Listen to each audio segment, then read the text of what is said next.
ఆంజనేయ స్వామిని తమలపాకులతో పూజ చేస్తారు. అలాగే ఆ స్వామివారి విగ్రహానికి సింధూరాన్ని అలుదుతారు. అలాగే స్వామివారికి అరటి పళ్ళని నైవేద్యంగా ఇస్తూ ఉంటారు. అంటే ఈ ప్రక్రియల అన్నిట్లో దాగి ఉన్నటువంటి ఆంతర్యం ఏంటో తెలియజేస్తారా?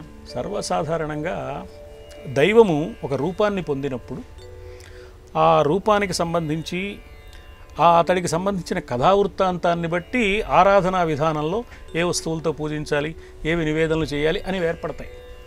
అంతేకాని అవి వాళ్ళకి ఇష్టం అని అనుకోకూడదు. దేవతలకు కూడా ఇష్టాలు ఉంటే వాళ్ళు మనలాంటి వాళ్ళు అయిపోతారు. నాకు జలేబీ ఇష్టం, హల్వా వద్దు, లడ్డు ఇష్టం, ఏదో ఇంకో మైసూరుపాకు వద్దు అంటే నాలాంటి వాడే అయిపోతాడు భగవంతుడు కూడా. ఏదో అమ్మవారికి పాయసం ఇష్టం, ఆంజనేయ స్వామికి అప్పాలు ఇష్టం, ఇంకొక ఏదో వినాయకుడికి ఉండ్రాళ్ళు ఇష్టం అంటే ఆయన కూడా మనలాంటి వాడు అయిపోతాడు. వాటిలో ఉన్న ఆంతర్యాన్ని మనం గమనించాలి. ఈ కథలు ఎందుకు చెప్పారు అంటే ఆ స్వభావాన్ని మనం అర్థం చేసుకుని ఆ ఆంతర్యాన్ని గుర్తించడం కోసం చెప్పిన కథలు ఇవి. ఉదాహరణకి ఇప్పుడు తమలపాకులతో పూజ అన్నారు. తమలపాకులు ఎంత సుకుమారంగా ఉంటాయి, ఎంత లేత తమలపాకులు ఎంత మృదువుగా ఉంటాయి, ఎంత ప్రయోజనకరంగా ఉంటాయి. ఆరోగ్యానికి సంబంధించినవి, అజీర్ణ వ్యాధిని పోగొట్టేవి, కఫాన్ని సంహరించేవి. అంటే ఆరోగ్య ప్రదాత ఆంజనేయుడు అని చెప్పడం అనమాట. దైవాన్ని అతన్ని ఆరాధిస్తే ఆరోగ్యం లభిస్తుంది. తమలపాకు ఎంత లేతగా ఉంటుందో అంత సుకుమారమైన హృదయ ధర్మం వస్తుంది. ఆంజనేయుడికి ఏం అవసరం? రాముడు బాధపడుతుంటే సీత బాధపడుతుంది, ఇంకేమైనా అవసరమా? ఎవరో బాధపడుతుంటే నాకేమిటి అనుకుంటాడు, ఇంత కష్టం ఎందుకు పడాలి అనుకోడు. అంత సున్నితమైన మనస్సు అనమాట. అతని బాధ చూడలేక, సీతమ్మ బాధ చూడలేక ఆంజనేయుడు ఎంత బాధపడ్డాడో దూరంగా ఉండి, సీత ఇలా అయిపోయిందా, ఈమెనా సీత, ఎంత పవిత్రురాలు, ఎంత మహాత్మురాలు, రామచంద్రమూర్తి లాంటి పరాక్రమవంతుడి భార్యకి కష్టమా అని కన్నీళ్ళు వచ్చాయి ఆంజనేయుడికి. అలా కరిగిపోయే మనస్సు అనమాట. ఈ సున్నితమైన మనస్తత్వానికి సంకేతం తమలపాకు. అలాగే అరటిపళ్ళు ఉన్నాయి. అరటిపండులో ఒక ప్రత్యేకత ఉంది. అరటిపండు పైన ఉండే అరటిపండుని తొక్క తీసి తినడం చాలా తేలిక. మిగతా అన్ని పళ్ళ కంటే తేలిగ్గా తినగలిగిన పండు అరటిపండు. తర్వాత ఇంకో లక్షణం ఉంది అరటిపండుకి. అరటిపండుకి రక్షణ వలయంగా పైన తొక్క ఉంది. అరటిపండుకి ఏ విధమైన మాలిన్యం సోకకుండా.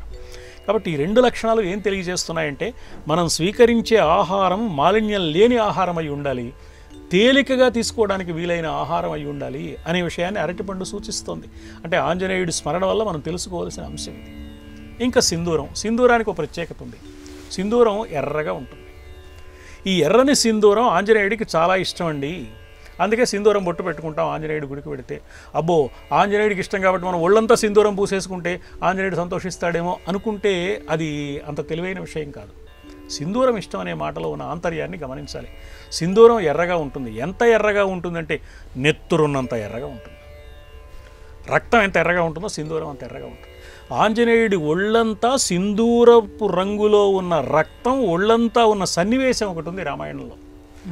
రామరావణ సంగ్రామం జరుగుతున్నప్పుడు రావణుడు రథంలో కూర్చుని యుద్ధం చేస్తున్నాడు, రాముడు నేల మీద నిలబడి యుద్ధం చేస్తున్నాడు. రథం ఎక్కడిది ఆయనకి?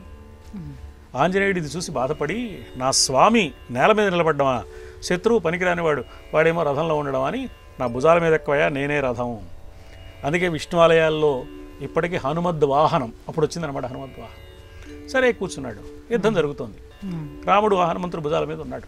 యుద్ధం జరుగుతున్నప్పుడు ఏం జరుగుతుంది? శత్రువులు ఏం చేస్తారంటే అవతల వాడి మీద బాణాలు వేసేటప్పుడు యుద్ధం చేసేవాడి మీద మాత్రమే వేయరు, రథం మీద వేస్తారు, గుర్రాల మీద వేస్తారు, సారథి మీద వేస్తారు.